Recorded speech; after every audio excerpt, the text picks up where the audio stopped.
ஸ்ரீசக்கர வரதாச்சாரியம் சுத்தசத்வ குருத்தமம் ஸ்ரீநிதிம் ராகவம் வந்தே யபார கருணாகரம். 3 எழுத்தில் அவர் மூச்சு இருக்கும். மூவுலகத்திலும் அதன் பேச்சு இருக்கும். 8 எழுத்து அவர் மூச்சாகும். 8 எழுத்து அஷ்டாட்சரம் அவர் மூச்சாகும். தட்டெழுத்து அவர் பணியாகும் நரசிம்மப்பிரியா. கல்லெழுத்து அவர் பேச்சாகும். கல்வெட்டு போன்ற ஸ்ட்ராங்கான வார்த்தை. 3 எழுத்து அவர் பேராகும். அந்த 3 எழுத்து தான் அவருக்கே அவருடைய திருநாமங்கிறது சுவாமிக்கு ஞாபகம் இருக்கும் இல்லையா? அந்த 3 எழுத்து என்பதுதான் அனைவருக்கும் ஞாபகம் இருக்கும். அதுதான் அவருடைய அடையாளம். ஏன் அந்த 3 எழுத்துன்னு யோசிச்சு பார்த்தேன். அவருடைய இஷ்ட தெய்வம் வரதன் வரலகா, அதுவும் 3 எழுத்து.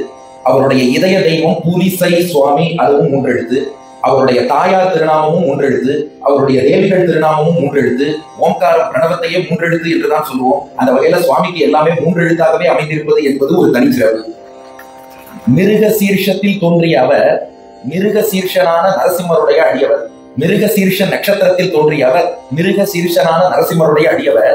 ஞானத்தாலே நெடியவர், எனினும் குணத்தாலே எளியவர். பரத்வாஜருக்கு வால்மீகி வழிகாட்டி, இந்த பாரத்வாஜருக்கு புரிசை சுவாமி வழிகாட்டி. பாரத்வாஜ கோத்திரம், அதனால பரத்வாஜருக்கு வால்மீகி வழிகாட்டி, இந்த பாரத்வாஜருக்கு அவர் சிவில் அந்த ஒத்துமை சொல்ல போறீங்க. இந்த பாரத்வாஜருக்கு புரிசை சுவாமி வழிகாட்டி, பாரெங்கிலும் உள்ள பலருக்கு இவர் வழிகாட்டி பயனுற செய்கிறார் சொல்லும்போது ஊட்டி. சனாதன தர்மத்துக்கு பாடுபடும் சாம்பியன் சுவாமி, சம்பிரதாய அனுஷ்டானத்துக்கு கார்டியன் சுவாமி, நல்வழி காட்டும் ஆச்சாரியன் சுவாமி, நாம் அன்போடு அழைக்கும் ஏபிஎன் சுவாமி. ஏன்னா ரொம்ப உரிமையோடு பேசுறேன்னு நினைக்கிறேடா, அதுதான் சொல்றேங்க. சுவாமியும் பாரத்வாஜ கோத்திரம், அடியனும் பாரத்வாஜ கோத்திரம். அவர் ஆச்சாரியன் புரிசை சுவாமியும் ஸ்ரீவத்ச கோத்திரம், எங்க ஆச்சாரியன் வில்லூர் சுவாமியும் ஸ்ரீவத்ச கோத்திரம். அதுக்கு மேல ஒரு கதை சொல்றேன். எங்களுக்குள்ள விட்ட குறை ஒன்று உண்டு. என்ன விட்ட குறையா? அவர் 29 வயதில் லௌகிக பணியை விட்டவர், அடியன் 33 வயதில் லௌகிக பணியை விட்டவர். அதனால அந்த விட்ட குறை தொட்ட குறை என்பது எங்களுக்குள் உண்டு. பன்மொழி புலமையும் இன்மொழி எளிமையும் நன்மொழி வளமையும் கண்மொழி இளமையும் பேச்சில் ஈரமும் எழுத்தில் சாரமும் மனதில் வீரமும் கொண்ட இவருக்கு இந்த விருதுங்கிறது ரொம்ப பொருத்தமானது. அவர் மண்கண்ட பண்பாளர், விண்கண்ட புகழாளர், கற்கண்டு மொழியாளர். நகைச்சுவை கலந்த தத்துவம் அவர் பாணி. அவர் நாவில் நடமாடுகிறாள் கலைவாணி. அவர் பெரும் பட்டம் பிரவச்சன சுதா வாணி, அதை தரும் மகாலும் வாணி. அதனால இது எல்லாமே பொருத்தமாக அமைந்திருக்கிறது. ராம பாதுகா சேவகனான பரதன் வழியில் நடந்து ரங்கநாத பாதுகா சேவகரான சுவாமி தேசிகன் அருள் பெற்று லட்சுமி நரசிம்ம திவ்ய பாதுகா சேவகரான அழகிய சிக்கரின் ஆசையுடன் தேசிக திவ்ய பாதுகா சேவகரான சுவாமிக்கு இந்த விருது கிடைக்கிறது என்றால் அவருக்கு பல்லாண்டு பாட நாம் எல்லோருமே கடமைப்பட்டிருக்கிறோம். இந்த பல்லாண்டு பாடும் பாக்கியத்தை நமக்கு கொடுத்ததுக்காக மணிமகாலை சேர்ந்த பிரசிடென்ட் சார்ல இருந்து ஆரம்பிச்சு அத்தனை பேருக்கும் அடியனுடைய உரைக்கான ஒரு முத்தான நேரம். உரமான கல்வியை உருவாக்குவதில் முதன்மை, தரமான கலைகளை வளர்ப்பதிலும் முதன்மை. நமது இந்து தர்மமும் இணையிலா கல்வியும் கலைகளும் கலை தோங்க தன்னும் ஒரு அங்கமாக எப்போதும் இருந்து வரும் திருமதி தங்கம் மேகநாத். லட்சுமியும் சரஸ்வதியும் என்றும் உங்களோடு, இந்த பயணம் எப்போதும் எங்களோடு. திருமதி தங்கம் மேகநாதன் அவருடைய வருகை தரமான ஒரு It gives me immense pleasure to be part of this wonderful function. ஒவ்வொரு வருடமும் இந்த ஒரு விழாவிற்கு வருவதில் மிகவும் சந்தோஷம் அடைகிறேன். இவர் ஜெகன்மூர்த்தி சொன்னது மாதிரி இது நான் ஒரு பிளான் பண்ணியெல்லாம் பண்ணலை. இது என்னுடைய தந்தையார் வாழ்ந்த வாழ்க்கையினோட ஒரு எதிரொலின்னு நான் நினைக்கிறேன். ஏன்னா அவர் வாழ்ந்த வாழ்க்கை அந்த மாதிரி ஒரு ரொம்பவும் ஒரு பகவத் அனுபவம் பெற்றிருந்த ஒரு மனிதராக இருந்ததுனால இப்படி ஒன்று நடந்திருக்கலாம்னு நான் நினைக்கிறேன். ஏன்னாக்கா என்னோட பேட்டி ரொம்ப அழகாக கிளாப் பண்ணுறாங்க. அண்ட் ஸோ இதெல்லாம் தெய்வ சங்கல்பத்தினால நடக்கிறதே தவிர மனித முடிவுகளால் நடக்கிற விஷயம் கிடையாது. அதுக்கு இந்த மாதிரி இன்னைக்கு இந்த விழாவை சிறப்புப்படுத்துகிற மிஸ்டர் ஏபிஎன் சுவாமிக்கும் கிளம்பி சென்ற மிஸ்டர் வெங்கடேஷ் சுவாமிக்கும் என்னோட குடும்பத்தினர் சார்பிலும் என்னுடைய இன்ஸ்டிடியூஷன் சார்பிலும் வணக்கத்தை தெரிவித்துக் கொள்கிறேன். இது முதல்ல ஆரம்பிச்சது திடீர்னு ஒரு யோசனையில் அப்பாவுக்கு அது ரொம்பவும் இஷ்டமாச்சு, ரொம்பவும் அதே இருந்தார், மேபி நல்லா இருக்குமோ அப்படின்னு நினச்சி அதுக்கு ரொம்ப சப்போர்ட் பண்ணது நம்ம டெக்கன் சார், மூர்த்தி சார் சரி ஓகே அப்படின்னு சொல்லி அவரும் அதை எடுத்துகிட்டு போகிறதுனால என்னால் அவர் ஐடியா கொடுத்தார், ஓகே இப்படி பண்ணலாம் அப்படின்ட்டு. ஸோ எனக்கு ரொம்ப இது ஒரு பெரிய வாய்ப்பாக கருதுறேன் நான். என்னன்னாக்கா நாங்களாம் வளரும்போது இதெல்லாம் கொஞ்சம் ஈஸியாக கிடைச்ச விஷயங்கள். எங்களுக்கு ராமாயணம் மகாபாரதம் இதெல்லாம் அங்கங்கே யாருன்னா சொல்லிட்டு இருப்பா கேட்டுட்டு இருக்கிறது. இதில் மற்ற விஷயங்கள் எதுவும் இல்லாதனாலே இருக்கலாமா? ஏன்னா சினிமா மற்ற இதுலலாம் சின்ன பசங்களை என்டர்டெயினே பண்ண மாட்டாங்க. எங்களுக்கு தெரிஞ்சதெல்லாம் கொஞ்சம் எப்பான ரேடியோ கேட்குறது அதே தப்புன்னு நினைச்சிருந்த காலம். அதுக்கப்புறம் நிறைய மாறி போச்சு. Change is only permanent thing, மாற்றம் ஒன்றே மாறாதுன்றதை அக்செப்ட் பண்ணிட்டே ஆகணும். இப்போ 28 வருஷம் முன்னாடி வந்த பேட்ச்க்கும் இன்னைக்கு வர பேட்ச்சுக்கும் பயங்கரமான டிஃபரன்ஸ் ஆகுது. நான் இன்ஃபேக்ட் என்ன சண்டை சொல்லி என்னால் எனக்கு சின்ன பசங்க மேனேஜ் பண்ண முடியுமா டவுட்டாக இருக்குது. பிகாஸ் அவள் பேசுகிற லாங்குவேஜ் எனக்கு புரிய மாட்டேங்குது. ஏன்னா 25 வருஷம் முன்னாடி நான் சொன்னால் புரிஞ்சுக்க பசங்களுக்கு இப்போ வந்து அவளோட என்னால் கண்டிப்பாக every thing going on social media which I am not very accustomed to you know. And அதான் ஒரே விஷயம் என்ன, நிறைய விஷயங்கள் மாறுறது. சில மாற்றங்களை நம்ம வந்து some changes we have to adapt. Some changes we notice that it is happening, but we don't maybe want to adapt. But some changes that whether you adapt or not, it adapts you. You know, for that matter, the technology use of technology is something that whether you like it or not, you may have to get into it. But how, whether you are abusing it or using it is something that we need to keep educating you. ஆனா இன்னைக்கு இருக்கிற இதுல வந்து இவ நிறைய பண்றா, எவ்வளவு நடக்குது. ஆனா needs are there among the youth. இதுக்கான ஒரு தேடுதல் வந்து among the youth ரொம்ப இருக்கு. பர்டிகுலர்லி ஏன்னா ஒரு 80s 60s இருந்து நம்ம மனுஷன் நிறைய பேர் வந்து அமெரிக்கா லண்டன் அங்கே போய் செட்டில் ஆக ஆரம்பிச்சா. அதில் வந்து நிறைய பேரோட இது இப்போ பார்க்கும்போது அவள் குழந்தை எல்லாம் ரொம்பவும் ஆர்வமாக இருக்காங்க. பற்றி நமக்கு இங்கே இருக்கிற குழந்தையோட அங்கே இருக்கிற குழந்தை ரொம்ப ஆர்வமாக இருக்குது. ஆனால் ப்ராப்பர் கைடன்ஸ் கிடைக்கணும் ஒரு இருக்கு. இங்கே இருக்கிற பசங்களுக்கு கைடன்ஸ் இருந்தாலும் அது வந்து அவளுக்கு வந்து நிறைய what is available in abundance you don't really think it is important. You know, what is not available you go after. That's what is happening maybe across the oceans. But how we are going to satiate the needs of those who are desiring it and those who are not desiring it, how do we let them know that it is very important for you not to miss it? இது ரெண்டுமே ஒரு பெரிய challenge தான் இருக்க மாதிரி தெரியுது. But ஆனால் என்னோட சிஸ்டருக்கு தெரியுது. பட் ஆனால் people like A.P.N. Swami and others, I'm sure they have a way of sustaining what is part of what is the soul of India, I would say. Hearty wishes to the Vani Mahal and Tyaga Brahma Gana Sabha for helping me do this, and I am ever grateful to the Sabha for helping me do this function for over 10 days, and this I'm sure will help in some way. If there are some people who are happy listening and then are satisfied, I'm very happy and satisfied with that. Thank you very much for Mr. Murthy sir and his group of people for continuing this, and thank you very much for accepting the award. Thank you very much. Thank you, madam. இந்த இனிய மாலை விழாவின் இன்றியமையாத உரம் தருவதில் ஆனந்தம், பெறுவதில் பேரானந்தம். விருது வழங்குவதே இந்த விழாவின் பிரதானம். பிரவச்சன சுதா வாணி 3 வார்த்தைகளை கொண்ட விருது APN என்ற 3 எழுத்துக்களால் அழைக்கப்படும் பிரபலமான ஒருவருக்கு வந்து. APN அற்புதமான பிரவச்சன நாயகர், வைணவத்தில் தொய்ந்தவர், ஆழமாய் ஆராய்ந்தவர், தமிழ் ஆங்கிலம் 2 மொழிகளிலும் கை தேர்ந்தவர். அந்த பத்மநாபனே வியக்கும் வண்ணம் உரை நிகழ்த்தும் அனந்த பத்மநாப சுவாமிக்கு வழங்கப்படுவது என்பது அளப்பரியா ஆனந்தம் தானே. சனாதன தர்மத்தை நிலைநாட்டுவதே இவர் நோக்கு, சரஸ்வதி அமர்ந்திருக்கும் நாக்கு, சுவாஸ்வதம் இவர் வாக்கு. பூவே டாக்டர் A.P.N. சுவாமி அவர்களுக்கு உயர்திரு P.A. ராமகிருஷ்ணன் அவர்கள் நினைவை போற்றும் பிரவச்சன சுதாவாணி விருது வழங்கப்படும். அற்புதமான காட்சி அரங்கை கரவொலிகளே சாட்சி. திருமதி கந்தம் மேகநாதன் அவர்கள்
ஸ்ரீமதே வாத்சஸ்ய ரிஷமாலய மகாதேசிகாய நமஹ. அஸ்மத் குரு பரம்பராய நமஹ.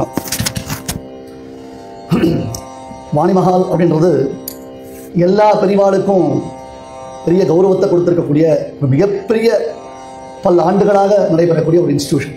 மிகப்பெரியவர்கள் இதே சபையில் மகான்கள் உபன்யாசம் பண்ணச்சே நான் அட்டன் பண்ணியிருக்கேன்.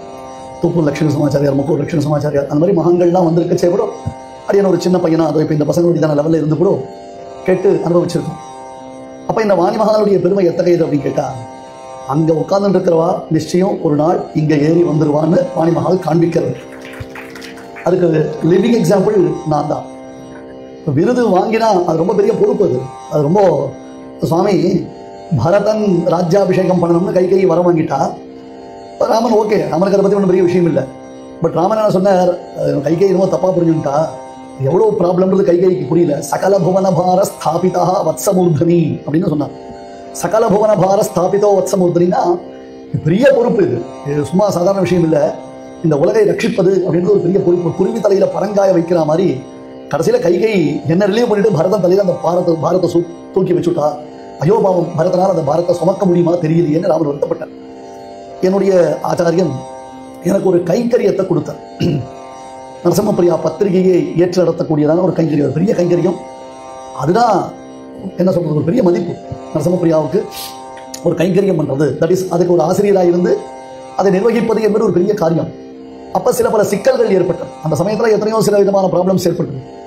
போய் எங்கள் ஆச்சாரியன் சொன்னார், சகல புவன பார ஸ்தாபிதோ வத்சமுத்ரி, உன் தலையில பெரிய பாரத்தை சுமத்திருக்கேன், அதை நீ சரியாக நான் காண்பித்த வழியில நிர்வகிக்கணும் என்று சொன்னார். எதுக்காக அப்படின்னா, விருதுகள் நாம வாங்கிட்டோம்னா அந்த விருதுகளுக்கு ஏற்றார் போலே நாம் நம்முடைய வாழ்க்கையை வாழ்ந்து காண்பிக்க வேண்டும். விருது வாங்குறது பெரிய விஷயம் இல்லை.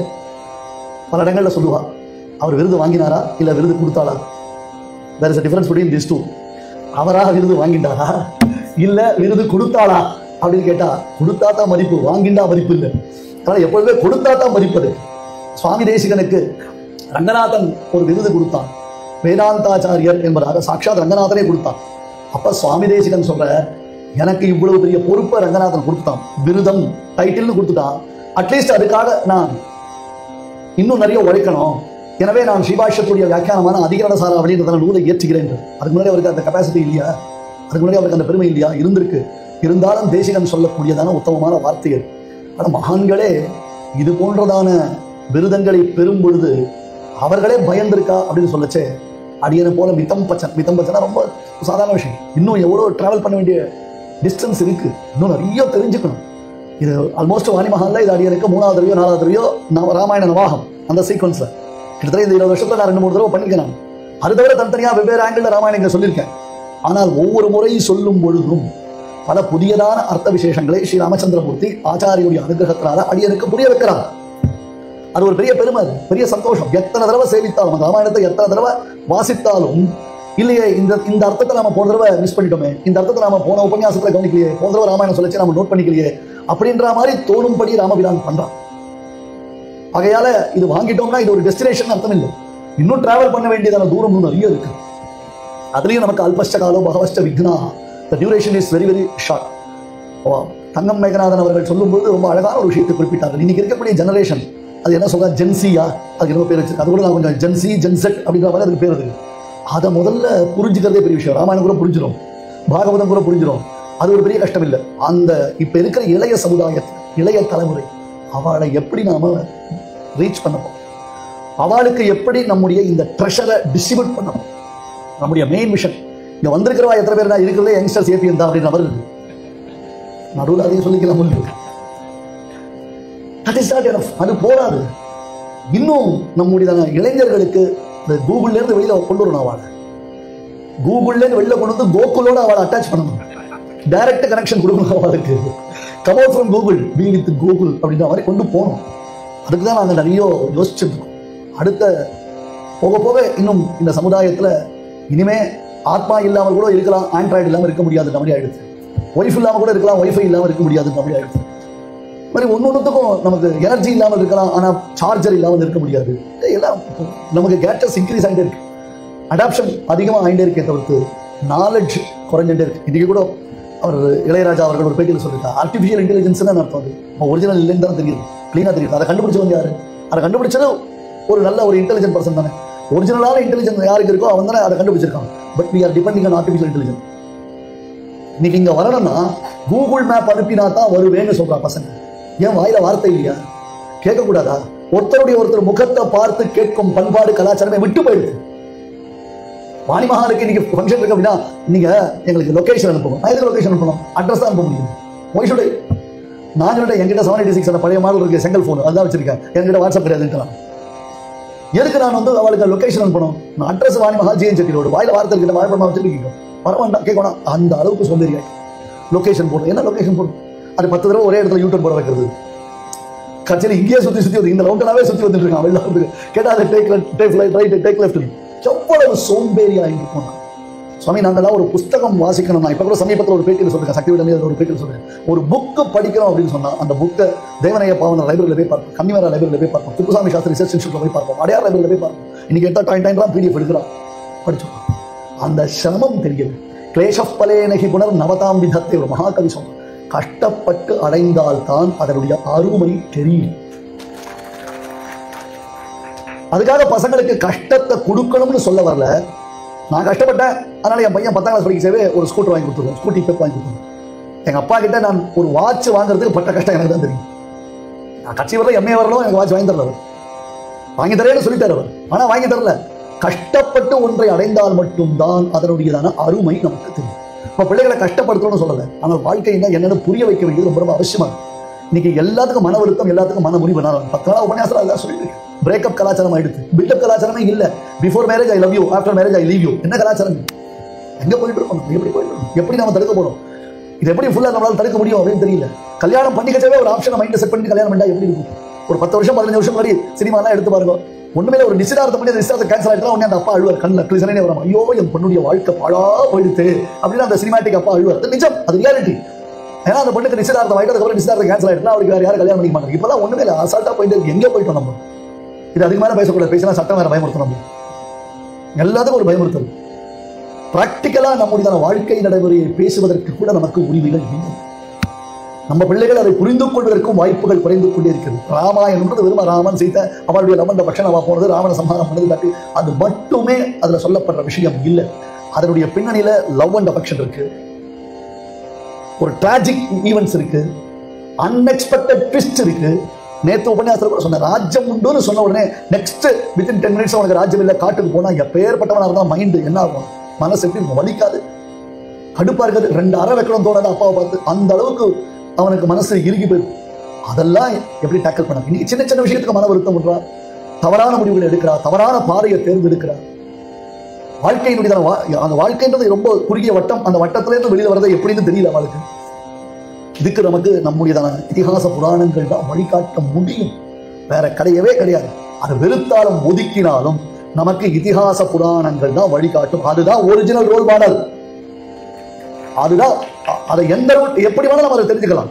அதுதான் ஒரிஜினல் ரோல் மாடல். இதிகாசத்தில் அரங்கேற்ற என்ன ஹாஸ்தில் அதை குறிச்சிட்டு எது பாரதத்தில் இருக்கோ அதுதான் உலகத்தில் இருக்கு, எது உலகத்தில் இல்லையோ அது பாரதத்தில் இல்லை. இன்னிவரையும் பாரதத்துக்கு ஒரு காம்பிடென்டா ஒரு அதை கம்பேர் பண்ணக்கூடிய ஒரு கிரந்தம் கிடையாது, ஒரு நூல் கிடையாது. அப்படி நம்ம பெரியவர்கள் அதை கொண்டு வச்சிருக்காங்க. எதுக்காக? நமக்கெல்லாம் ஒரு வழிகாட்டுவதற்காக, மனித பண்புகளை நமக்கு உபதேசம் செய்வதற்காக. நமக்கு ரோல் மாடல் அப்படின்னு கேட்டா வெறும் ஒரு ஸ்டார் வேல்யூ இருக்கிற ரோல் மாடல். நம்முடைய பெரியோர்கள், வீட்டில் இருக்கக்கூடிய பெரியோர்கள் அல்லது குருமார்கள், ஆச்சாரியர்கள், அவர்கள் தான் ரோல் மாடல். அவர்கள் காட்டிய வழியில் இன்றைய தலைமுறையினரை நாம் நடக்க வைக்க வேண்டியதான பெரிய பொறுப்பு நம் ஒவ்வொருத்தருக்கும் உண்டு. இது யாரோ ஒருத்தர் தட்டி கழிச்சுட்டு போற விஷயம் இல்லை. எல்லாத்துக்கும் ஏபிஎம் சுவாமி மட்டும் தான் மேடை போட்டு பிரசங்கம் பண்ணணும் அவசியம் இல்லை. எல்லாருக்கும் அந்த பொறுப்பு உண்டு. சமூக பொறுப்புன்றது எல்லாருக்கும் உண்டு, சம்பிரதாய பொறுப்புன்றது எல்லாருக்கும் உண்டு, சனாதன பொறுப்புன்றது எல்லாருக்கும் உண்டு. அந்த பொறுப்பை உணர்ந்து நாம் செயல்பட வேண்டும். ஒருவேளை இதுவரையிலும் எனக்கு இன்னும் அந்த உத்வேகம் வராமல் இருந்ததுன்னா, அல்லது இது போராது, இன்னும் கொஞ்சம் அதை எம்பசைஸ் பண்ணணும் அப்படின்றதாக எனக்கு அது உணர்த்தப்படுகிறது என்பதாகத்தான் இந்த விருதினை நான் ஏற்கிறேன். இது எனக்கு இன்னும் போராது, இன்னும் கொஞ்சம் உழைக்கணும், இன்னும் கொஞ்சம் அந்த சமுதாயத்துக்கு வழிகாட்டணும், இன்னும் அந்த இளைஞர்களை நோக்கி நீ பிரயாணிக்கணும், அந்த இளைஞர்களை ஈர்க்கணும், அவர்களுக்கு நல்ல விஷயங்களை நிறைய எடுத்து சொல்லிட்டே இருக்கணும், அவர்களுக்கு ஒரு நல்ல பாதையை நீ உண்டாக்கணும் என்பதாக இதை என்னுடைய ஆச்சாரியனுடைய ஆணையாக உணர்த்துவதாக நான் இந்த விருதினை ஏற்றுக்கொள்கிறேன். வணக்கம். சுவாமி அவர்களுக்கு நம்முடைய நமஸ்காரம். விழாவின் நிறைவு பகுதிக்கு வருகிறோம்.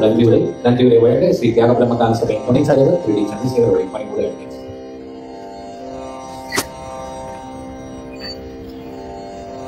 இன்று ஸ்ரீ தியாக பிரம்மகான சபா சார்பாக இந்த விழாவுக்கு தலைமை தாங்கிய ஸ்ரீமதி தங்கம் மேகநாதன் அவர்களுக்கு எங்களது நன்றியை தெரிவித்துக் கொள்கிறோம். அவர்கள் இன்று தலைமை தாங்கியது போராமல் இந்த முழு ஃபெஸ்டிவலுக்கும் எங்களுக்கு முழு சப்போர்ட் கொடுத்ததுக்கும் ரொம்ப நன்றியை தெரிவித்துக் இன்று பிரவச்சன சுதா வாணி விருதை பெற்றுக்கொண்ட டாக்டர் எம் வி அனந்த பத்மநாப சுவாமிகளுக்கு எங்களுடைய வணக்கங்களை தெரிவித்துக் கொள்கிறோம், நன்றியை தெரிவித்துக் கொள்கிறோம். பாராட்டுரை நிகழ்த்திய திரு வெங்கடேஷ் சுவாமி அவர்களுக்கும் எங்களது நன்றியை தெரிவித்துக் கொள்கிறோம். இந்த விழாவுக்கு வந்து எங்களுக்கு இதை சிறப்பாக நடத்த எங்களுக்கு உதவி செய்த எல்லா ரசிகர்களுக்கும் எங்களது நன்றியை தெரிவித்துக் நன்றி. வணக்கம்.